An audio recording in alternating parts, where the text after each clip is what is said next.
C'est l'histoire de toute une vie, c'est l'histoire d'un combat. Voici Daniel Casanova, figure de proue de la résistance corse et féministe de la première heure. Sa vie et son parcours sont à l'honneur à la Maison de la Corse à Marseille, dans une exposition poignante intitulée Tous bandits d'honneur. Exposition commémorant les 70 ans de la libération de l'île de Beauté.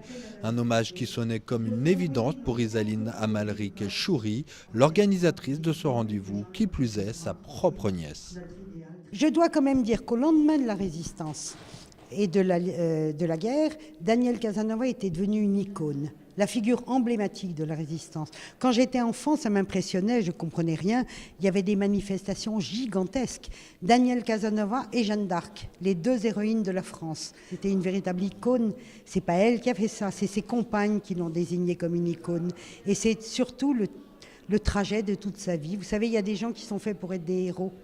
Ils sont le symbole du courage de tous les autres, mais ils ont un petit plus qui ont fait que c'est eux qu'on désigne comme un héros. Pièces originales, documents d'époque, lettres ou bien encore photos, l'exposition nous renvoie aux atrocités de la Deuxième Guerre mondiale, mais aussi à notre devoir de mémoire.